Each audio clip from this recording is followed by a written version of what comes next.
primaveras árabes como rebeliones populares auspiciadas, como las famosas revoluciones de colores auspiciadas por Occidente, que lograron, digamos, desestabilizar y hacer colapsar a los regímenes de Túnez, de Libia, el famoso Muammar Gaddafi sucumbe ante esto, Hosni Mubarak en Egipto. Es risible la forma tan descarada, por no decirlo menos, como a veces algunos medios occidentales a conveniencia y algunos youtubers pintan a los yihadistas como terroristas cuando no les conviene, y cuando sí les conviene los pintan pues de rebeldes moderados, pro libertad, y no, digamos que es de risa, ¿no? Es de risa. La geopolítica no es lineal, es aleatoria. Es teoría de juegos. ¿Por qué razón? Porque es pura interacción de intereses. No hay amistades, hay puros intereses. Es decir, Turquía y Rusia, cuando sus intereses coinciden, pueden cooperar y apoyarse en determinados temas y regiones. Por ejemplo, el Mar Negro. Pero en otras regiones sus intereses están divergentes. El 16 de mayo de 1916 tuvo lugar la firma del Tratado de Sykes-Picot entre Francia y Gran Bretaña, donde dichos países se dividían los territorios del antiguo Imperio Otomano en sendas zonas de influencia bajo su control, dando inicio a una etapa de balcanización en la región, creación de países más pequeños y la serie de conflictos que hasta el día de hoy vemos en Oriente Medio. Décadas más tarde llega al poder la familia Assad en Siria, inaugurando un régimen dictatorial que duró más de 5 décadas entre padre e hijo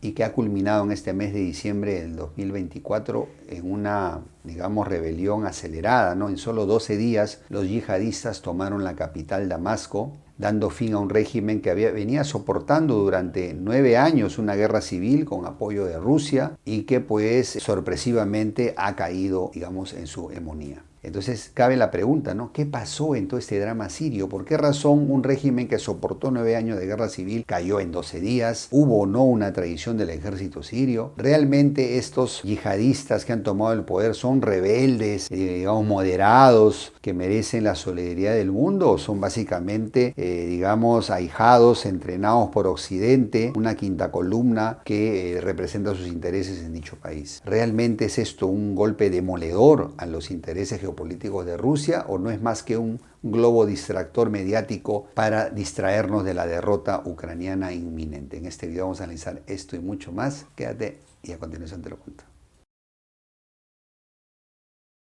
Bueno, como hemos comentado, Siria, al igual que sus países vecinos, como Líbano, Irak, la propia Jordania, se derivaron de los tratados de Sykes-Picot, ¿no? De hecho, Siria quedó en el área de influencia francesa. De hecho, el idioma francés fue un idioma oficial también en Siria, y hubo una tradición de las élites sirias, digamos, hacia la francofilia. También, de hecho, la familia que llegó al poder, los Assad, digamos, son de una etnia llamada alawita, minoritaria, que fue aupada en el poder justamente por los colonialistas franceses, su ánimo de perpetuarlos en el poder a expensas de la mayoría sunita. Luego la Unión Soviética logra mover sus hilos en la región y logra una alianza con el padre de Bashar al-Assad en la década de los 70, consiguiendo sendos permisos para instalarse en la región con bases militares propias. Recordemos que en esta época de los 60, 70 eran la época de los movimientos de liberación nacional. Muchos países en Asia y en África proclamaron su independencia de los imperios coloniales francés e inglés, y pues Siria, Jordania, Líbano no fueron la excepción. Entonces básicamente esa es un poco la génesis de la creación del Estado sirio y el por qué Siria, digamos, se alió con la Unión Soviética para alejarse de sus antiguos colonizadores, como fueron sobre todo Francia y también la Gran Bretaña, muy cercana en la región de Irak.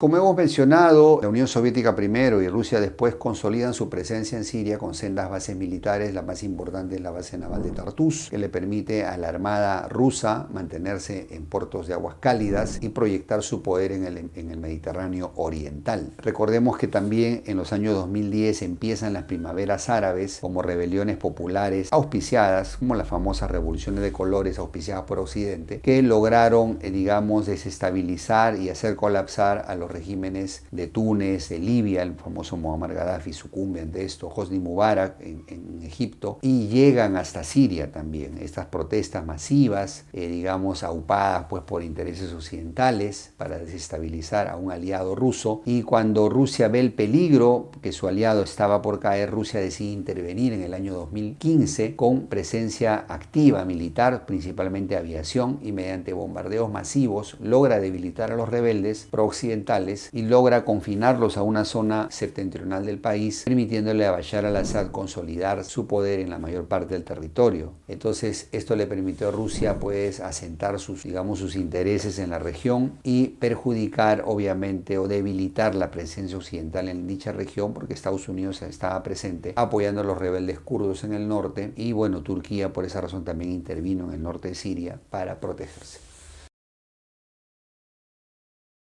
Bueno, ahora hablemos de los famosos yihadistas, ¿no? Esto viene una larga data, recordemos pues la participación de Estados Unidos en el conflicto de Afganistán, donde ayudó a los mujahidines afganos para que venzan a los soviéticos, y ya desde esa época pues Estados Unidos entendió, digamos, la importancia de apoyar a los enemigos de sus enemigos, el famoso dicho, ¿no? El enemigo de mi enemigo es mi amigo. Entonces, ya que China, ¿no?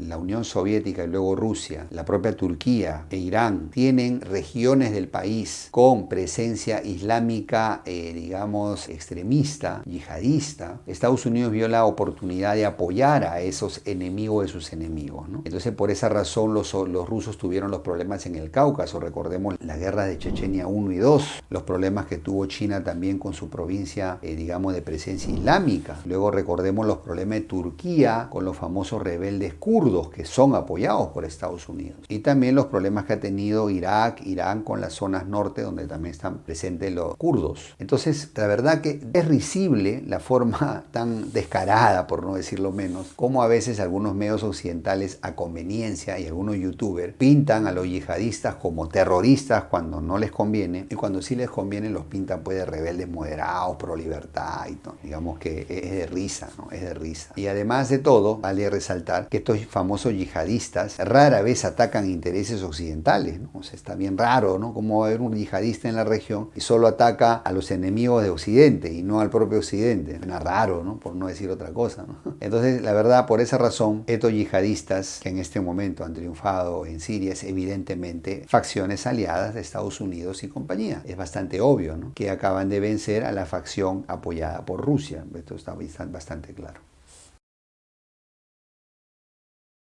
¿Y cuál es la importancia de Siria? ¿Por qué todos estos países están peleando por Siria? A ver, digamos, reflexionemos un poco acerca de la importancia de Siria en la historia, en la geografía. Siria siempre ha sido un cruce de caminos, desde la época de la ruta de la seda antigua, desde la época del imperio macedónico, el imperio persa, luego el imperio otomano y el imperio francés. Entonces, realmente Siria, digamos, tiene esa importancia por su posición geográfica. Aparte, digamos que está a mitad de camino para una ruta directa de gasoductos desde la zona del Golfo Pérsico, principalmente Qatar, hacia Europa, ¿no? Atravesando pues Irak, atravesando Jordania o directamente Irak hacia Siria, sales por el Mediterráneo hacia Europa. Y en estos momentos de la guerra con Rusia, entre Rusia y Ucrania, obviamente pues sería una ruta muy interesante. Lo otro, y para cada también actor, para Estados Unidos es importante Siria, porque ahí está una base naval de su enemigo, que es Rusia, ¿no? La base de Tartus, incomoda. Por otro lado, para Israel es importante Siria porque le permite expandirse hacia el norte, la región de los Altos del Golán, que le permite a Israel tener una zona de amortiguación, de seguridad, para evitar pues las infiltraciones de los rebeldes pro-Palestina. Para Turquía es importante también porque está la presencia de los kurdos en la zona de Siria, en el norte de Siria, sur de Turquía, y Turquía con el mismo, digamos, momento que Israel puede armar una zona desmilitarizada, una zona tampón entre Turquía y Siria para evitar las infiltraciones de los rebeldes kurdos. Entonces, esto es importante por ese motivo. Ahora, también, por último, también Siria tiene sus propias riquezas minerales, energéticas.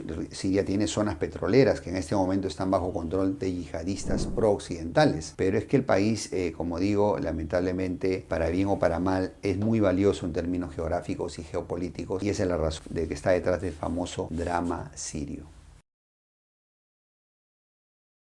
¿Y por qué razón Siria es importante para la desdolarización? Recordemos que el petrodólar nació como un acuerdo de protección entre Estados Unidos y Arabia Saudita, el mayor productor de petróleo del mundo y el mayor importador, en el cual Arabia Saudita exigía a sus clientes que cuando le compraran petróleo le pagaran en dólares. Este tratado estuvo vigente durante décadas y en los últimos años ha sido puesto en duda, ha empezado a tambalearse, porque Arabia Saudita el año pasado, en agosto, anunció que estaba en proceso de adhesión a los BRICS, el bando rival del G7. Este año se anunció en junio que Arabia Saudita no iba a renovar el tratado del petrodólar y que para Estados Unidos lo importante para asegurar que Arabia Saudita no se le volteara, se pasara al bando enemigo, era la presencia de Israel, un Israel fuerte, un Israel que sirve como base militar gigante para Estados Unidos en la región, asegura que sus enemigos principalmente y aliados, principalmente Arabia Saudita, no se le voltee. Y la presencia rusa en Siria de alguna manera ponía en duda eso, cuestionaba eso, ese statu quo. Era un reto de Rusia hacia Estados Unidos con Israel. Y de hecho por eso también la razón de los proxies iraníes, ¿no? Irán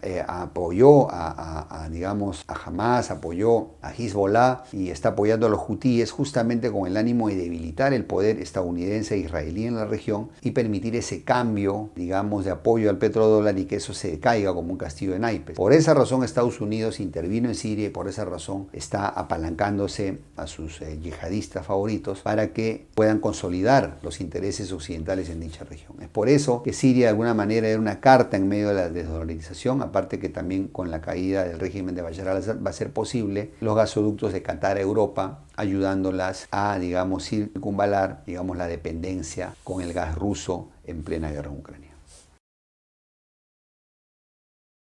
¿Qué hay de esta famosa conspiración turco-israelí? Algunos por ahí están hablando de que esto es una traición turca, Turquía traicionó a Rusia. A ver, mi querido amigo, que yo sepa, Turquía no firmó un tratado de alianza con Rusia, ¿o me equivoco? Turquía es un país OTAN, tampoco está en los BRICS. Y lo que pasa es que yo siempre repito esto en mis programas. La geopolítica no es lineal, es aleatoria. Es teoría de juegos. ¿Por qué razón? Porque es pura interacción de intereses. No hay amistades, hay puros intereses. Es decir, Turquía y Rusia, cuando sus intereses coinciden, pueden cooperar y apoyarse en determinados temas y regiones. Por ejemplo, el Mar Negro. Pero en otras regiones sus intereses están divergentes y por lo tanto ya no solamente no cooperan, sino que operan uno contra el otro. Y esto es normal en geopolítica, así funciona la geopolítica para aquellos ingenuos ternuritas que se han creído el cuento de buenos contra malos. Bueno, no te es el bando de la libertad contra los tiranos, las tiranías. No, este es el bando de la justicia por los pueblos oprimidos del mundo contra estos imperialistas. Mi querido amigo, estás perdido en el espacio, ¿no? Entonces, no tiene sentido, mi querido amigo. Esto no funciona así. Es decir, Rusia apoyó a Assad mientras le convino y cuando ya no le convino simplemente lo dejó. Es lo mismo que están haciendo Occidente con Zelensky. Lo han apoyado mientras les convino y ahora que no les conviene, pues ya están haciendo distancia con el pobre Zelensky. Así funciona la geopolítica, mi querido amigo. Entonces, tengamos claro eso, ¿no? Acá no hay que las traiciones, no funciona así, no funciona así. A Turquía le convenía que cayera Assad porque quiere una zona de seguridad en el norte sirio para evitar las incursiones kurdas. Y a Israel le convenía la caída de Assad porque quiere una zona de seguridad en los altos del Golán para evitar las incursiones de Hezbollah. Tan simple como eso. Y todos coinciden en intereses con los insurgentes yihadistas. O sea, ahorita los yihadistas son los bravos, los rebeldes, porque le conviene a los intereses de Estados Unidos para que golpee a su enemigo ruso. Cuando no les convenga, cuando les metió una bomba con el World Trade Center, terroristas malditos, para que veamos cómo es la geopolítica. Entonces, nada más tengamos en cuenta que Erdogan le pudo haber dicho a Putin lo que le decía el padrino: mi querido amigo, disculpa, no es personal, son solo negocios. Ahora hablemos sobre la posible traición del ejército sirio y de la propia Rusia e Irán al régimen de Assad. A ver, mi querido amigo, recordemos, el régimen de Assad ya tenía más de 5 décadas en el poder. Imagínate eso. Imagínate 5 décadas en el poder, es un desgaste tremendo. O sea, no hay régimen dictatorial que dure 5 décadas y que siga con arraigo popular. Eso es imposible. Ni los Castro en Cuba. Se sostiene en mano militar. Entonces, esto funciona así. Entonces, tú apoyas a un aliado, a tu dictador favorito, mientras tiene apoyo popular. Cuando pierde ese apoyo popular, es insostenible. Le pasó a Estados Unidos con Vietnam del Sur. Cuando el régimen de Saigón, de Vietnam del Sur, se volvió tan impopular por su corrupción, Estados Unidos tuvo que salir del país, derrotado. Hace poco, el 2021, Estados Unidos tuvo que abandonar el régimen afgano, impopular y tuvo que salir del país huyendo y dejando que los talibanes vuelvan a capturar el poder. Que es lo mismo que Rusia con Siria, ¿no? Realpolitik. Dejas de apoyar un régimen impopular, ¿no? Y luego te sientas a negociar con el nuevo representante de la gente, ¿no? Porque además hay un hartazgo de la guerra. La gente en Siria está harta de la guerra. La gente tuvo que emigrar a Europa. Recordemos al famoso niño sirio que murió en las playas ahogado. Entonces, pues, Assad ya era impopular, era insostenible ese régimen. Y además, el hecho de que Assad haya caído no significa que Rusia ya se fue. Que yo sepa, las bases militares rusas siguen ahí y todavía nadie se ha atrevido a desalojarlas. Entonces, vamos con calma, ¿no? Las cosas no son como a veces parece. Entonces, bueno, que puede haber habido una traición del ejército sirio, es posible, como puede ocurrir en cualquier guerra. Es decir, esto no es patrimonio de Turquía ni de Israel que sobornen a los generales de tu enemigo. Esto ocurre en cualquier guerra, ¿no? Recordemos las guerras anteriores donde ha habido sendas traiciones, ¿no? Entonces, esto es hasta cierto punto esperable, ¿no? Es posible, no tengo las pruebas, pero pudo haber ocurrido una traición del ejército sirio al régimen, o de plano los mandos estaban hartos de la guerra y dijeron, acá necesitamos un cambio porque Assad es insostenible.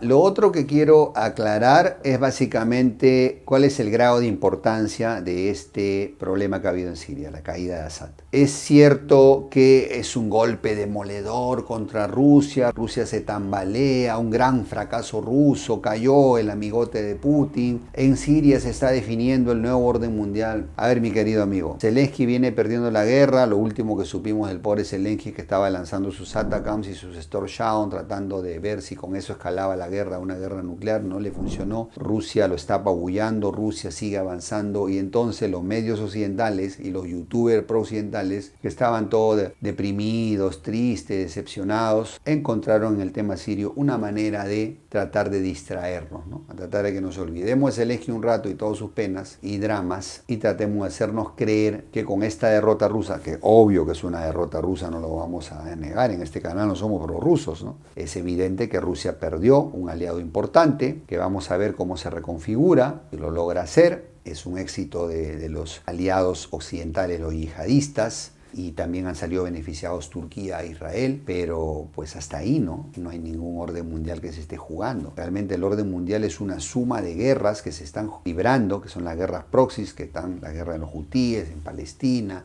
en el Sahel, la propia Ucrania. La suma de todos esos efectos sí es está jugando el nuevo orden mundial, pero pues hasta en la guerra comercial entre China y Estados Unidos, la guerra de los chips, todo eso sí, la sumatoria, pero no un solo evento, por mucho que nuestros amigos pro-occidentales traten de inflarlo para que nos olvidemos de sus vergonzantes pronósticos en la guerra en Ucrania.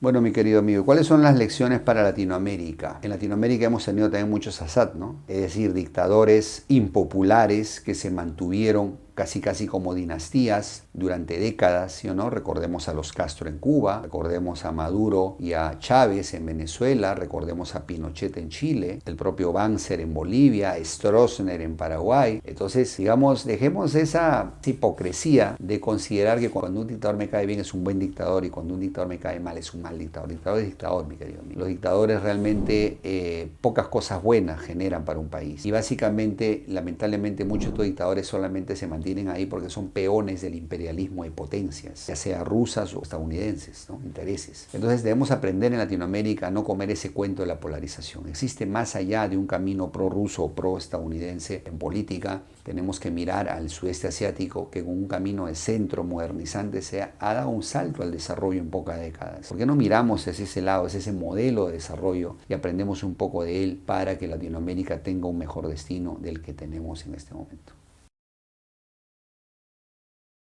Muy bien, mi querido amigo, de esta manera llegamos al final de nuestro video con las siguientes conclusiones. El régimen sirio, Assad, ha caído, un aliado cercano a Rusia, un dictador impopular con 5 décadas en el poder, la familia Assad, y es una derrota rusa innegable. Veremos qué hace Rusia, pero Rusia aún no ha salido, sus bases todavía están ahí metidas, así que yo no, digamos, hay que verlo con realismo, ¿no? Algunos propagandistas pro-occidentales están exagerando la importancia de la derrota rusa en Siria para que nos olvidemos de su vergonzosa derrota en Ucrania, que día a día se está consolidando, porque Ucrania hace rato tiene la guerra perdida por más ATACMS que esté lanzando.